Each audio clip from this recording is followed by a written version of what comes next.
Hello সবাইকে, কি অবস্থা সবার? আজকে আমরা একটা ভিডিও ইফেক্ট নিয়ে কথা বলবো, যেটার নাম হচ্ছে মোশন। তো দেরি না করে চলুন শুরু করা যাক।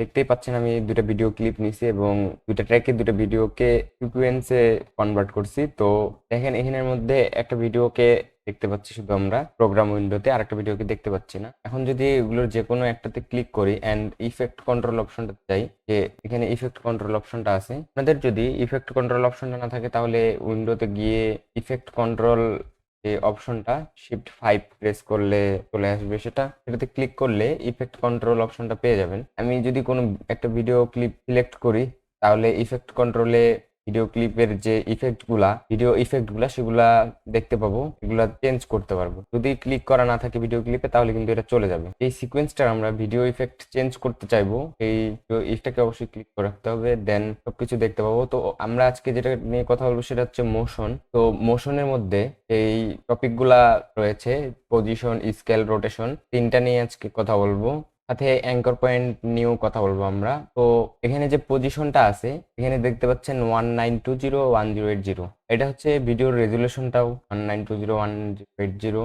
আর এই রেজুলেশনে সিকোয়েন্সটা ক্রিয়েট হয়েছে, যার জন্য এখানে এক্স পজিশন, ওয়াই পজিশন এটা দেখাচ্ছে, একটা ওয়াইডটা হাইট দুইটার পজিশন দেখাচ্ছে। তো আমি যদি এই উপরের ক্লিপটা, যেটা উপরে আছে ক্লিপটা, সেটাই এখানে প্রোগ্রাম উইন্ডোতে দেখাবে। তো এই উপরের ক্লিপটা আমি যদি ক্লিক করি, দেন এটার যদি পজিশন আমি ড্র্যাগ করি, যে কোনো একদিকে ড্র্যাগ করি, তাহলে দেখবেন যে রাইট সাইডে যদি ড্র্যাগ করি তাহলে রাইট সাইডে যাচ্ছে, লেফট সাইডে যদি ড্র্যাগ করি তাহলে লেফট সাইডে যাচ্ছে। আবার ওয়াই পজিশন যেটা হেইটটা, এটাকে যদি আমি কম বেশি করি তাহলে দেখেন এটাও কিন্তু উপরে নিচে যাচ্ছে। তো এক্স পজিশন, ওয়াই পজিশন দুটোকে আপনি এখান থেকে চেঞ্জ করতে পারবেন পজিশন থেকে। তো এই যে তার পাশে যে একটা বাটন দেখতে পাচ্ছেন সেটা হচ্ছে রিসেট বাটন, এটাতে যদি আপনি ক্লিক করেন তাহলে আগের যে পজিশনটা ছিল এই পজিশনে এটা রিসেট হয়ে যাবে। দেন তার পরের অপশনটা হচ্ছে স্কেলকে যদি আপনি এক্সপান্ড করেন তাহলে দেখতে পাবেন যে একটা অ্যারো দিয়ে দেওয়া হয়েছে আপনাকে স্কেলিং করার জন্য। তো আপনি এখান থেকে আপনার ভিডিও ক্লিপটা স্কেল করতে পারেন, মানে ছোট অথবা বড় করতে পারেন। ছোট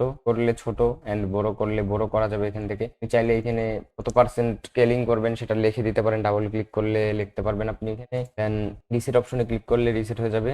আচ্ছা, এখানে যে ইউনিফর্ম স্কেলটা আছে এটা যদি আপনি আনটিক করে দেন তাহলে দেখেন স্কেল ওয়াইড নামে একটা অপশন চলে আসছে, স্কেল হেইট নামে একটা অপশন চলে আসছে। ইউনিফর্ম স্কেল অন করা থাকলে যদি আপনি ভিডিওটাকে স্কেল করেন তাহলে হাইট ওয়াইড দুই দিক থেকেই আপনাকে স্কেল করে দিবে। আর যদি আপনি ইউনিফর্ম স্কেলটা অফ করে দেন তাহলে স্কেল হাইটটাকে আলাদাভাবে আপনি স্কেল করতে পারবেন, কম বেশি করতে পারবেন। আবার স্কেল উইডথটাকে আলাদাভাবে স্কেলিং করতে পারবেন। দেখেন আমি যদি এখানে উইডথটাকে বাড়াই তাহলে দেখেন পিওর উইডথটা কিন্তু বেড়ে যাচ্ছে। ঠিক আছে, তো ইউনিফর্ম স্কেলটা অবশ্যই ঠিক করে রাখবেন যদি আপনি চারদিক থেকে ভিডিওটা স্কেল করতে চান। তো আমি এসব রিসেট করে দিচ্ছি। দেন আমি যদি এই উপরের ভিডিওটাকে ছোট করি অথবা আমি নিচের ভিডিওটাকে করে নিয়ে যাই উপরের টাইম লাইনটাতে, তাহলে এটা দেখতে পাবো। তো এটাকে যদি আমি স্কেলিং করে নিই 50%, এটাকে স্কেল করে আমি মোটামুটি স্কেল করে আমি এতটুকু করলাম। দেন এই কিন্তু আমি চাইলে কিন্তু যেখানে সেখানে নাড়াতে পারি। তো আমার ওই সময় এখানে ক্লিক হয়েছিল, ডাবল ক্লিক করা ছিল, যার জন্য এটা নাড়াতে পারতেছিলাম আমি। আপনি যদি আপনার এই প্রোগ্রাম উইন্ডোর যে কোনো এলিমেন্টকে ম্যানুয়ালি নাড়াইতে চান, মানে ম্যানুয়ালি পজিশনিং করতে চান, এই যে এখানে যে পজিশনটা আছে এটা নড়াইলে আপনি যেখানে সেখানে ভিডিও ক্লিপটাকে সরাইতে পারবেন। তো আপনি যদি এই কাজটা ম্যানুয়ালি করতে চান তাহলে ক্লিপটার উপর ডাবল ক্লিক করবেন, যে এলিমেন্টটাকে আপনি সরাইতে চাচ্ছেন সেটাকে ডাবল ক্লিক করলে কিন্তু আপনি নড়াইতে পারবেন। দেন নিচের যে ক্লিপটা আছে সেটাকে ডাবল ক্লিক করলে নিচের ক্লিপটা সিলেক্ট হয়ে যাবে। দেখেন নিচের ক্লিপটাকে নড়াইতে পারতেছি আমি। তো আমি আন্ডু করে দিই। তো এই গেল স্কেল। এখন রোটেশন, আমরা রোটেশন দেখবো, এই জন্য পরের ক্লিপটাকে ছোট করলাম। এখন আমরা যদি রোটেশনটা এক্সপেন্ড করি, রোটেশন নামের অপশনটা যেটা, এটা এক্সপেন্ড করলে দেখতে পাবেন যে এখানে নাম্বার দেওয়া আছে, আবার এখানে একটা হুইল দেওয়া আছে। আপনি এই হুইল দিয়েও ভিডিও রোটেট করতে পারবেন, অথবা আপনি নাম্বার দিয়েও ট্যাগ করে ভিডিও রোটেট করতে পারবেন, অথবা আপনি যদি এখানে ম্যানুয়ালি 180 ডিগ্রি দেন তাহলে ভিডিওটা উল্টা হয়ে যাবে। এভাবে আপনি এখান থেকে রোটেট করতে পারবেন ভিডিওটা। রিসেট অপশন এখানে যেগুলো দেওয়া আছে সবগুলা ক্লিক করলে রিসেট হয়ে যাবে। এই ইফেক্টটা আপনি রিসেট করতে চান, পাশে রিসেট প্যারামিটারটা যেটা আছে সেটাতে ক্লিক করলেই রিসেট হয়ে যাবে। এই ছিল position, scale, rotation. Anchor point আসে। অ্যাঙ্কর পয়েন্ট দেখানোর জন্য আমি এই ক্লিপটাকে একটু বড় করে নিব।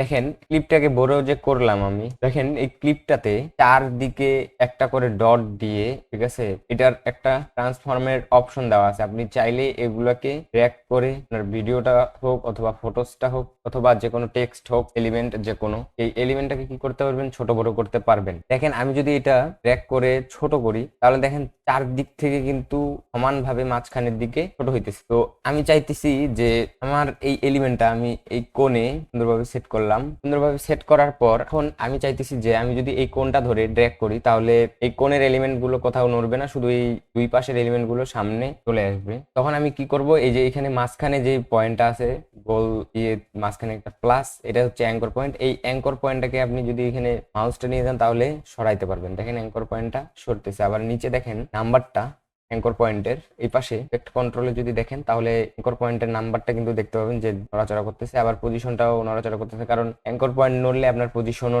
চেঞ্জ হয়ে যাবে। তো অ্যাঙ্কর পয়েন্টটাকে যদি আমি কোণে দিয়ে দিই একেবারে, তারপরে যদি আমি এই কোণটা ধরে ড্র্যাগ করি তাহলে দেখেন ওইদিকে ভিডিওটার এই দুই পাশে কিন্তু কোনো নড়াচড়াই করতেছে না, কারণ অ্যাঙ্কর পয়েন্ট আমার মাঝখানে, এটাকে কেন্দ্র করে বাকি কাজটুকু হচ্ছে। তো অ্যাঙ্কর পয়েন্টের কাজ এইটাই। অ্যাঙ্কর পয়েন্টটা আপনি চাইলে যেখানে সেখানে মুভ করাইতে পারেন, অ্যাঙ্কর পয়েন্টটার উপরে মাউসটা ধরলেই এটাকে নড়াইতে পারবেন আপনি। এই ছিল আজকের মতো, দেখা হবে পরের ক্লাসে।